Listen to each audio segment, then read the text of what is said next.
Tintri VM Scaleout is all about creating groups of resources. In this case, group of storage arrays, the Tintri VM stores.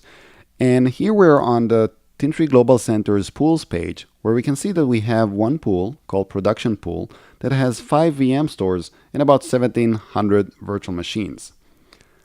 After we created this pool, Tintri Global Center started to examine the workloads and the VM stores that are part of this pool and issues recommendations. So if I'll open the recommendations page here, we can see that we have current issues with our pool, we have some recommended actions, and then we have outcomes. In this case, we have Tintri T5060 that is in danger of running out of space. We can actually look at more details about this problem, and we can see that this VM store has 1.2% chance of exceeding 98% full within the next week. So that's obviously could be a serious concern, and the system identified that and issues recommended actions. So if we'll look at the recommended action, this one is to migrate one VM from this T5060. Now, if we look at the VM itself, we can see that this is a very large VM, and this problem is likely to be solved if we migrate this VM from the T5060 to another array. So let's close this. And we can also look at the outcomes. So obviously the space usage on the destination array will be increased, but then we're going to solve the problem on the T5060. So at any point we can execute this task or this recommendation, and Tintri Global Center will take care of moving the VM from one array to another. Up until now, this migration would require the use of storage vMotion on the vSphere side. But what we'd like to show you today is the ability to offload this migration and make it way more efficient. So for the next part of the demo, and to show you how this offload functionality works, we prepared a couple of VMs that we're going to move around. So let's look at our vCenter and look at these VMs. We have two VMs, Tintri Demo Offload and Tintri Demo vMotion VM. They're both at the same size of 200 gig with not a lot of used storage capacity. So they're just provisioned as 200 gig, but they're pretty empty. So let me show you the other VM. It's at the same size.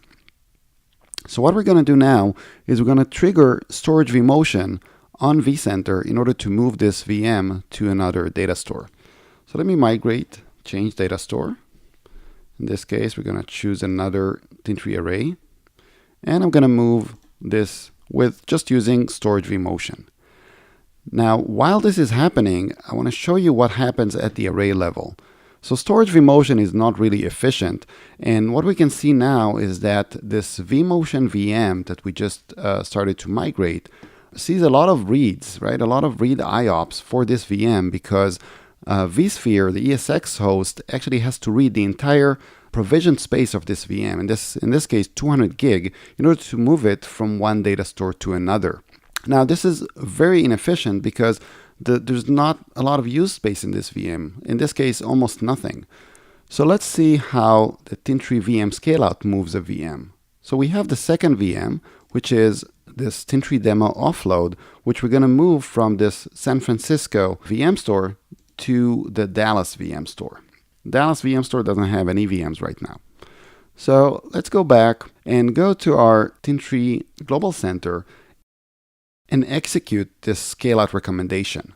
Now looking at the execution status, we can see that there's one ongoing migration, and it's indeed the Tintri Demo-Offload VM that we're migrating. Now looking at the San Francisco VM store, we can check this VM, and what the Tintri VM stores do in the backend is they use the Tintri replication technology in order to move this VM from one array to the other. What happens is that the Tintri array takes a snapshot of this VM and then moves the snapshots over, in this case to this Dallas VM store, And looking at the snapshots page, we can see that the snapshot is already here. Now let's move back to the VM page and see if the VM is already here. And as expected, the VM is already here. The Tintri Demo-Offload VM has arrived to the other side, and it actually just moved from San Francisco to this Dallas VM store. If we look again at the VM that is moving using storage vMotion, we can see that it still has a lot of reads going on, because again, it has to read the entire 200 gig, which will take a while. Obviously, we save all this when we use the offloading capability, which is really powerful and can save a lot of time and obviously cycles from the host and the network that is busy with this migration.